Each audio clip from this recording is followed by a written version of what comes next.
Cada año miles de turistas visitan Egipto.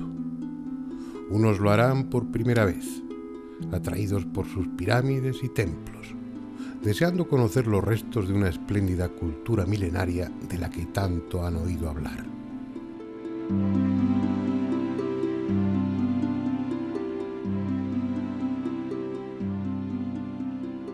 Pero compartirán el avión con otros que ya han estado allí y vuelven por segunda o tercera vez, incluso con algunos que han perdido la cuenta de cuántos viajes han hecho ya al país de los faraones.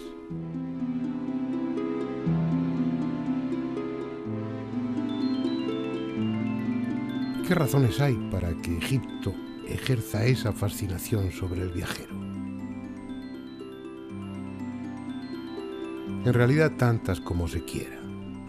Historia, grandiosidad, romanticismo, misterio, pero sobre todo el sentimiento de que allí hay algo oculto, algo por descubrir, un secreto que ni arqueólogos ni historiadores han podido desvelar y que incomprensiblemente tiene que ver con nosotros, con cada uno de los que vamos. Es como si el antiguo Egipto nos perteneciese y nosotros le perteneciésemos a él.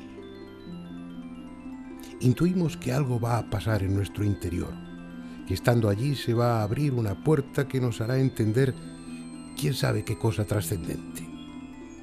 Más que de una visita, se trata de un reencuentro, de un regreso. Tal vez sea así porque durante 3000 años los sacerdotes constructores crearon uno de los centros místicos más importantes del mundo. Un lugar de tan elevada espiritualidad, de tanto poder, que a pesar del tiempo y de la destrucción, conserva parte de su fuerza y en lo más recóndito de nuestro cerebro sentimos su llamada.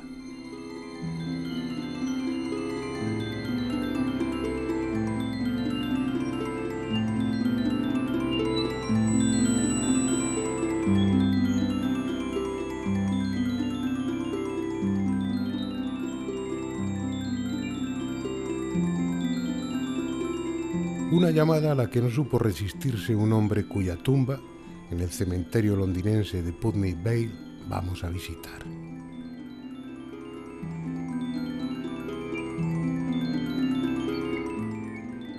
Se llamaba Howard Carter y murió pacíficamente en esta casa, el número 49 de Albert Court, el 2 de marzo de 1939, a los 65 años de edad.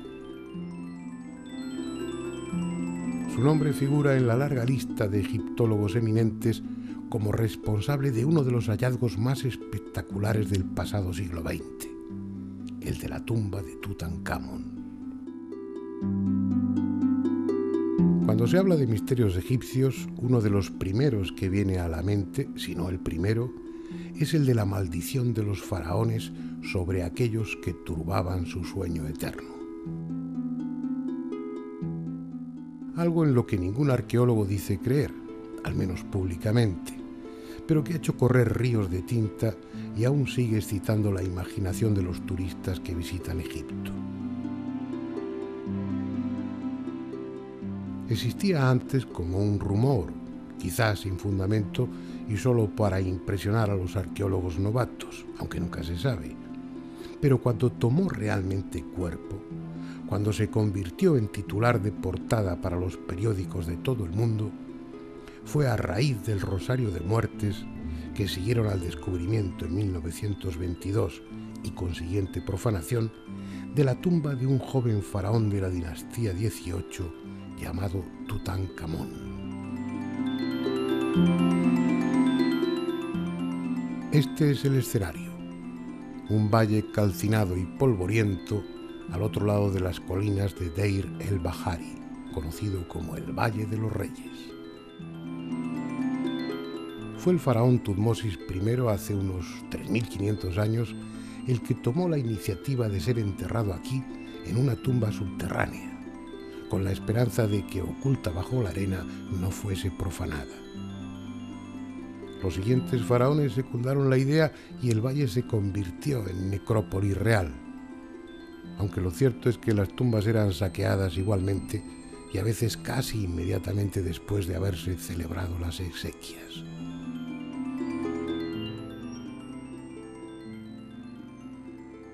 Cuando Lord Carnarvon, un adinerado caballero inglés, al que razones de salud le habían llevado al clima seco de Egipto, y Howard Carter, un joven arqueólogo formado junto al maestro Flinders Petrie, obtuvieron permiso oficial para excavar en esa zona en 1914, el Valle de los Reyes era un auténtico caos en el que la tierra extraída de unas tumbas tapaba la entrada de otras excavadas antes. Nadie pensaba que allí pudiera quedar algo que mereciese la pena. Nadie, excepto Howard Carter, que estaba convencido de que en algún lugar del valle permanecía aún sin descubrir la tumba de un faraón de la dinastía XVIII llamado Tutankamón.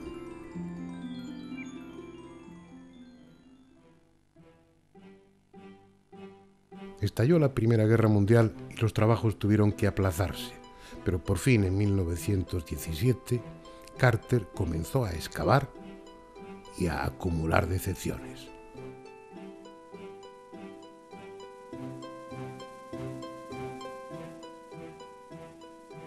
Se hizo construir esta casa a la entrada del valle para no perder tiempo yendo al Luxor, y durante 5 años vivió un auténtico infierno en el que cada atisbo de esperanza era seguido de un amargo fracaso. Hasta que un día, cuando ya Lord Carnarvon, harto de tanto fracaso, había decidido no poner más dinero en la empresa, los obreros dejaron al descubierto los primeros peldaños de una escalera que se hundía en las profundidades. Era el 4 de noviembre de 1922.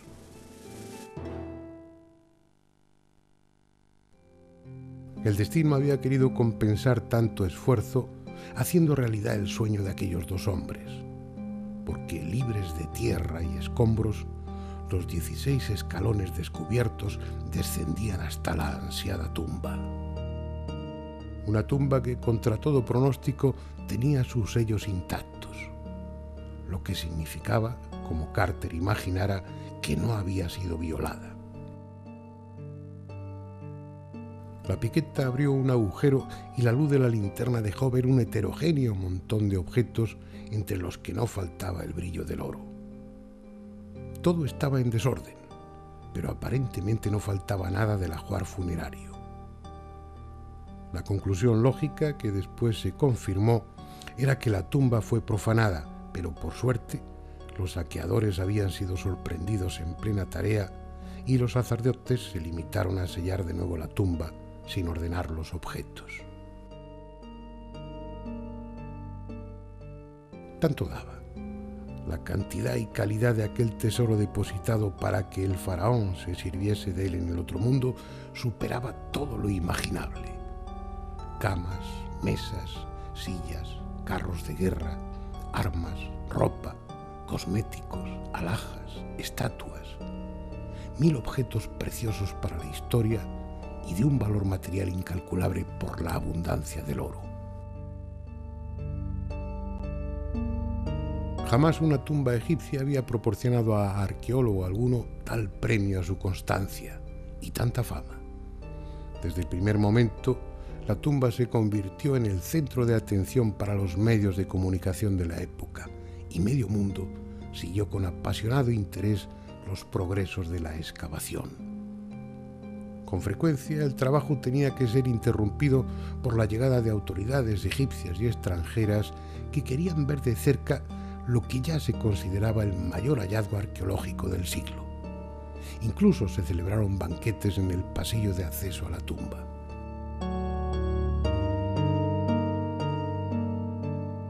Con orden y método, las piezas fueron retiradas una a una, convenientemente embaladas y luego almacenadas para su oportuno estudio.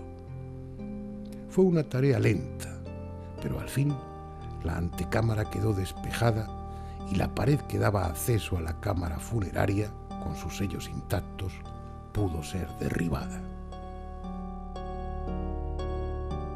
Dentro, ocupando casi toda la cámara una enorme capilla dorada cubierta de símbolos funerarios.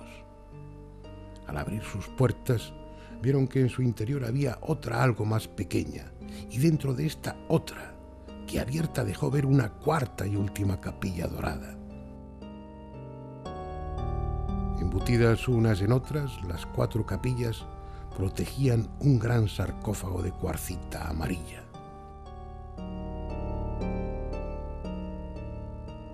Levantada su tapa, apareció un féretro con la imagen del faraón, que una vez abierto dejó ver otro dentro de él y abierto este otro más.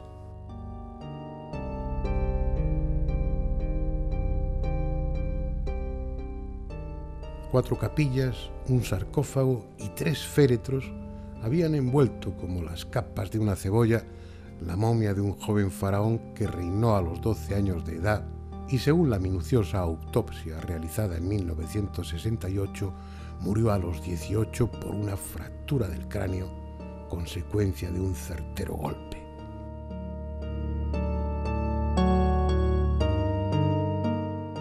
Hijo, yerno y probablemente hermano de Akenatón, el célebre faraón hereje que estableció como dios único a Atón, simbolizado por el sol, el joven Tutankamón, adecuadamente manipulado por su suegra, la bella Nefertiti, y otros personajes de la corte, volvió a establecer el culto tradicional a Amón, con lo que la poderosa casta sacerdotal recuperó su influencia.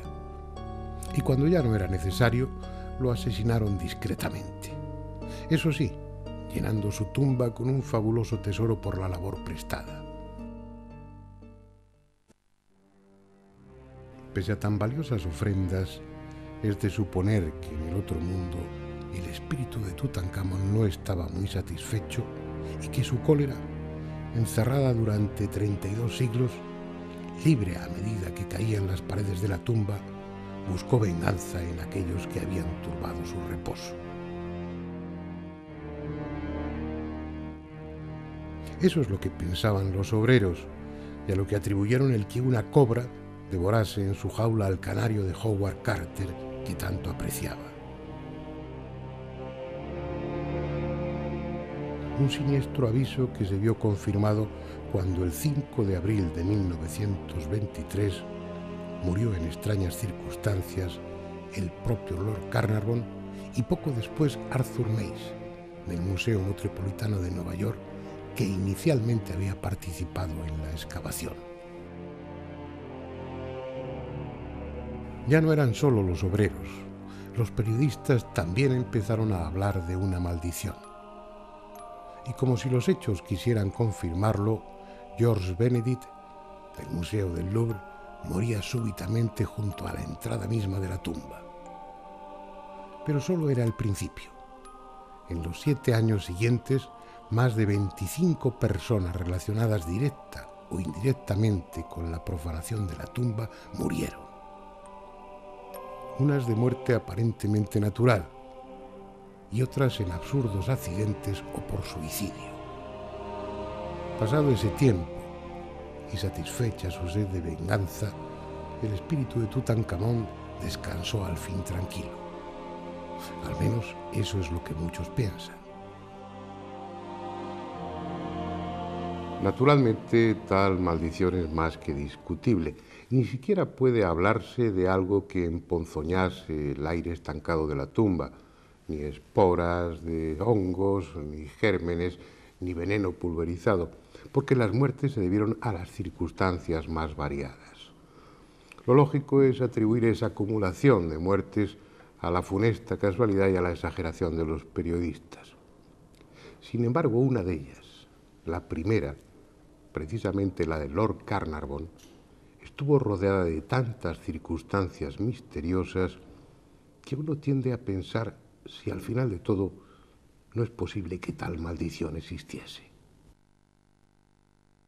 No se sabe de qué murió, porque aunque su certificado de defunción figure la neumonía como causa, lo cierto es que se habló de la picadura de un mosquito o de una septicemia producida tras un corte al afeitarse.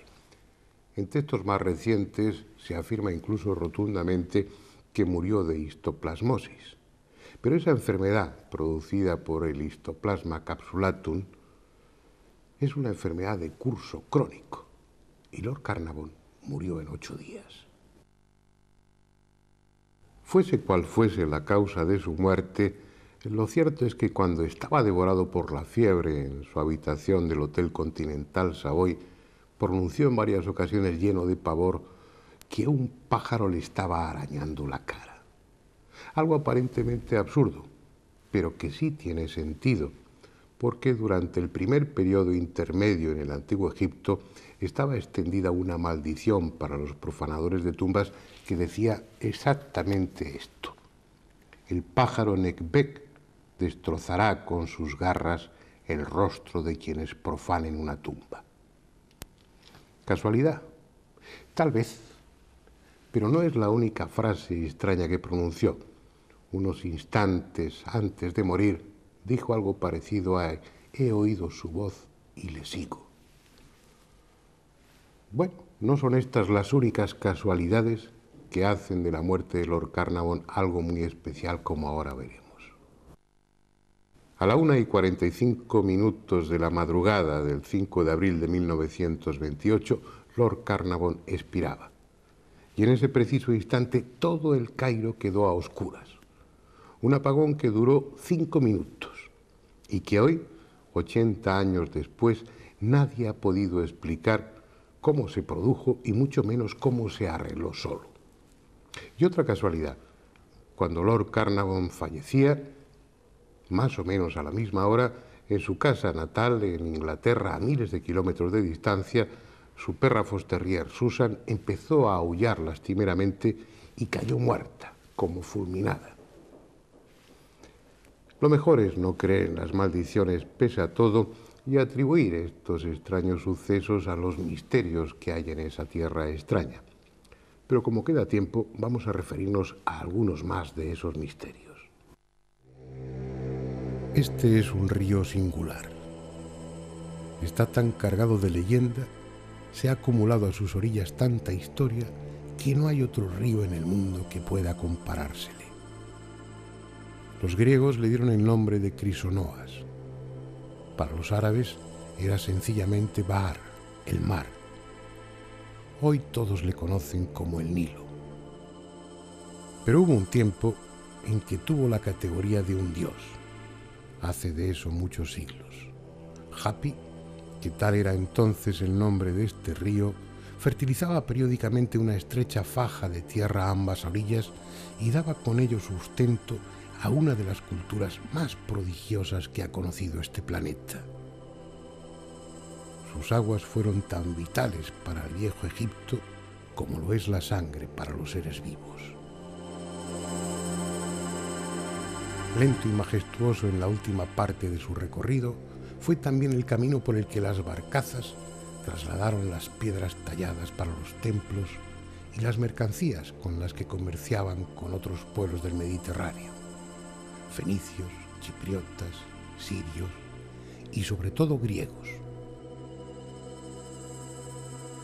Egipto y Grecia mantuvieron estrechas relaciones durante varios siglos, al punto que el griego era el segundo idioma para la clase alta egipcia y los principales filósofos y sabios griegos iban a las escuelas sacerdotales de Egipto para estudiar y consultar sus archivos. Herodoto, el célebre historiador de Halicarnaso, estuvo por aquí hacia el 430 a.C., documentándose para el libro segundo de su historia. Y fue él quien dejó escrito que esta pirámide la mandó construir un rey déspota y cruel llamado Keops, que hasta prostituyó a su hija para conseguir dinero con el que financiar la obra. Escribió también que permanentemente hubo 100.000 obreros trabajando durante 20 años para levantar tan colosal monumento y que las piedras eran elevadas de plataforma en plataforma mediante máquinas construidas con trozos cortos de madera. Según hizo constar en su historia Herodoto, sobre la superficie de la pirámide había una inscripción en la que se detallaba cuánto se gastó en nabos, cebollas y cabezas de ajos para alimentar a los obreros. Una suma que, según el intérprete que tradujo el texto, ascendió a 1.600 talentos de plata. Habían transcurrido cuando menos 2000 años desde que la Gran Pirámide fue levantada. A esas alturas ya nadie sabía prácticamente nada de esa pirámide, del faraón a quien se le atribuye y mucho menos de las circunstancias que rodearon a su construcción.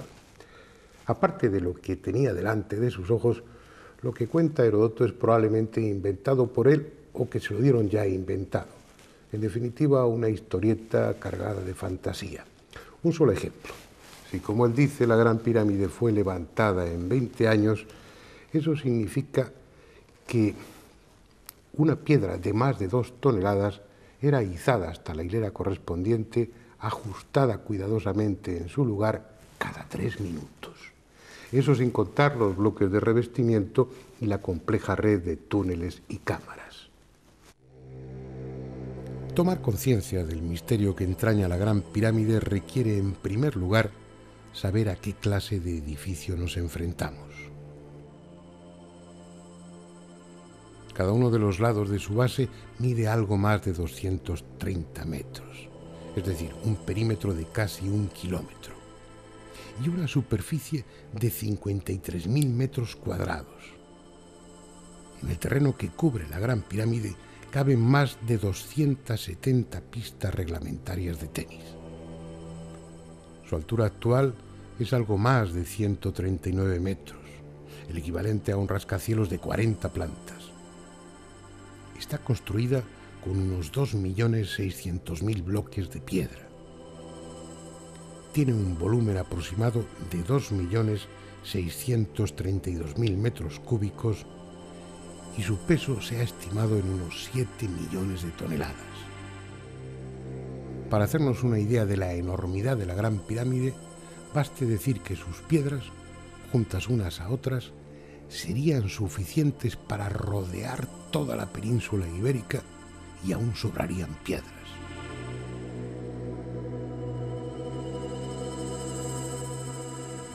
Estamos pues ante una construcción de dimensiones colosales, el mayor edificio que jamás se haya construido en el mundo.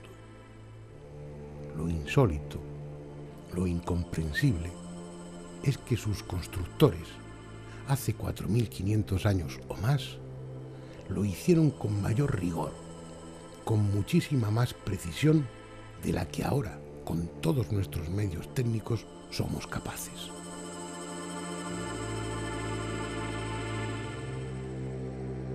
Dicho de otra manera, de acuerdo a los datos que la arqueología y la historia proporcionan, la Gran Pirámide, aunque pueda tocarse y fotografiarse, no existe, así de simple.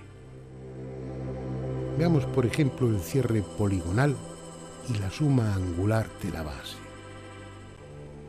El ángulo noroeste de la base de la pirámide no es un ángulo recto perfecto por 2 segundos de arco, en tanto que el ángulo noroeste excede en 2 segundos el ángulo recto.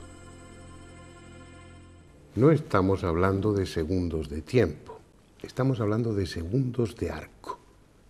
En una circunferencia, por ejemplo, la de este o la de su reloj, hay 1.296.000 segundos de arco. Un error de 2 segundos, para contemplarlo en un reloj, requeriría de un microscopio electrónico. Un error que está por debajo del que admite la norma DIN 875 y que se aplica para la construcción de las más modernas escuadras de precisión que fabrica la industria actual. Hoy nuestra tecnología, que permite construir atrevidos puentes y levantar edificios con centenares de plantas, daría por bueno un error de 600 milímetros en el cierre poligonal de la base de la Gran Pirámide. Pero ellos lo hicieron con un error de solo 3 milímetros, es decir, 200 veces inferior.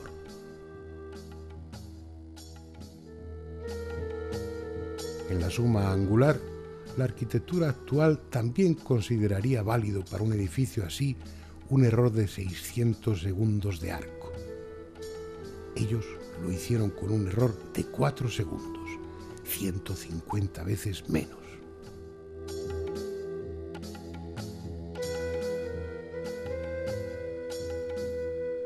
Si añadimos que en su base, de más de 5 hectáreas, el error de planitud es de 4 centésimas de milímetro por metro y que el resto de ángulos y medidas, tanto exteriores como interiores de la Gran Pirámide, están normalizados de igual manera, queda claro que aunque esté ahí, esa pirámide no existe.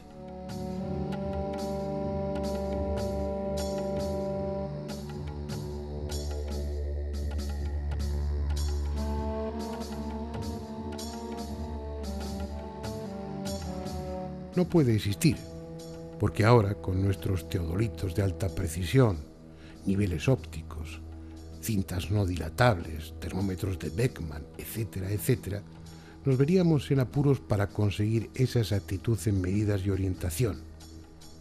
Y según lo que la arqueología y la historia saben de la Cuarta Dinastía, supuestamente la responsable de las pirámides de Giza, desconocían la rueda, carecían de instrumentos ópticos y medían prácticamente a ojo. Con esos medios es absolutamente imposible que se construyese la Gran Pirámide.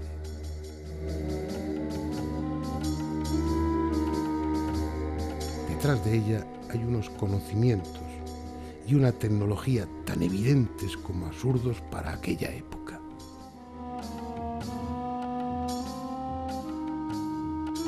Cada uno de los bloques de revestimiento que se conservan es en sí mismo una hazaña técnica.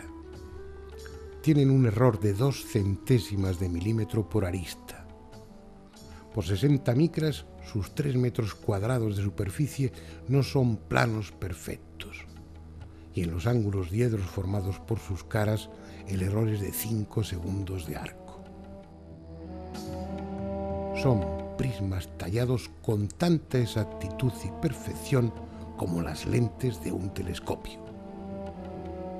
Para conseguirlo, hoy se requieren láminas de media onda, interferómetros de luz monocromática y otros sofisticados aparatos. Sin embargo, ellos lo consiguieron hacer con bloques de 16 toneladas y tallaron alrededor de 25.000. Disparatado, inconcebible e innegable, porque están ahí. El problema que plantea la Gran Pirámide es que no hay posibilidad de atribuir la exactitud de sus medidas y de su ejecución a la casualidad. Está planificada y construida con la misma o mayor precisión que cualquiera de nuestros satélites puestos en órbita, con la diferencia de que pesa 7 millones de toneladas y tiene 4.500 años de antigüedad. Sin caer en los excesos de los piramidólogos de hace un siglo, la presencia indiscutible en sus proporciones de constantes matemáticas como pi o el número áureo phi, pasando por orientaciones y correspondencias astronómicas exactas, así como el desarrollo y solución de cuestiones geométricas complejas, conducen a una sola y posible conclusión. Quienes hicieron los planos y ejecutaron la obra eran científicos en el sentido más elevado y actual del término, dotados de instrumentos y herramientas equiparables a los de ahora, aunque no se haya encontrado ni rastro de ellos.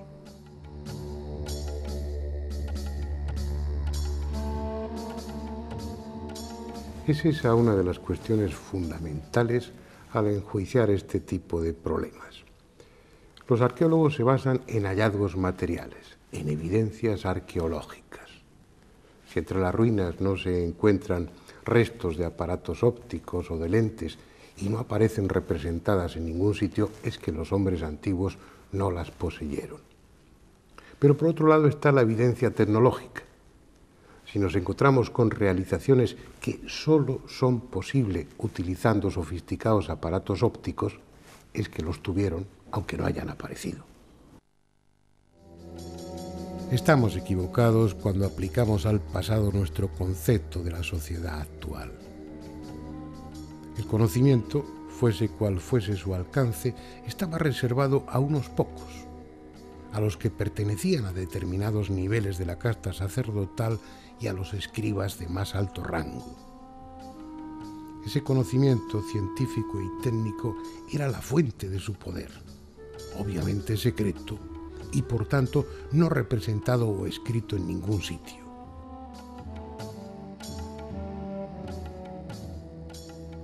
Eso es hasta tal punto cierto en el Antiguo Egipto que técnicamente hubo lo contrario a una evolución, hubo una involución.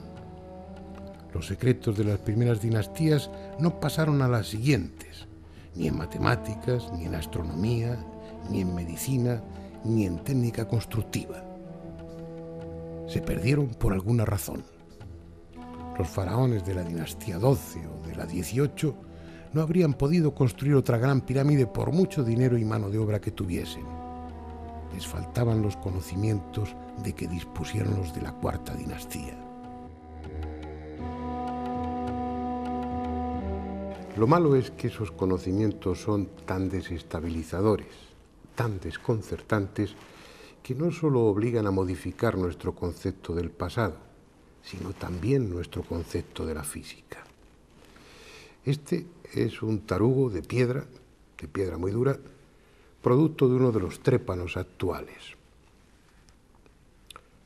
Su superficie es tan lisa como la de esta mesa.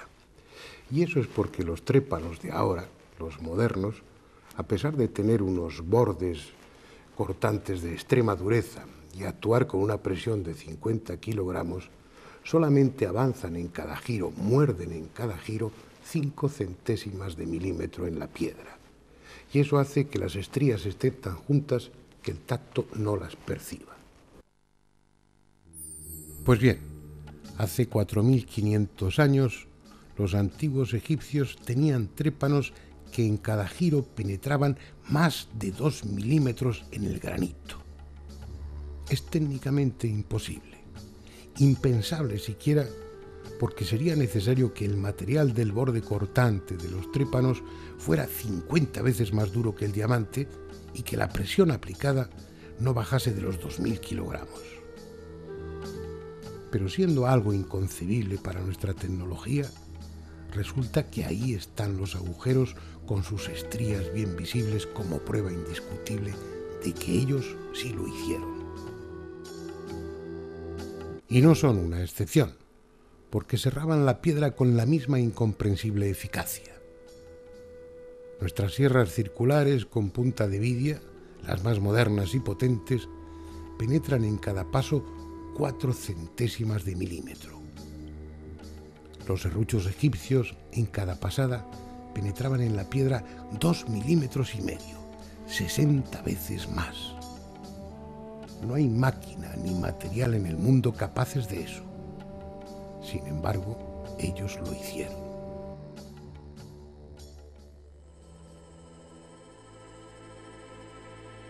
Misterios sin solución posible que hacen aún más sugerente esta cultura de templos grandiosos y arte exquisito. Lo que queda de ella despierta admiración y respeto. Pero si el viajero sabe observar, encontrará a cada paso motivo también para el desconcierto. Como este obelisco inacabado de más de 1.200 toneladas, imposible hoy de transportar, pero que con toda seguridad ellos lo habrían trasladado centenares de kilómetros de no haberse rajado mientras lo estaban tallando. Las milenarias ruinas del antiguo Egipto, espléndidas y monumentales, están ahí. Pero el secreto, el auténtico secreto de aquellos constructores, permanece aún sin descubrir.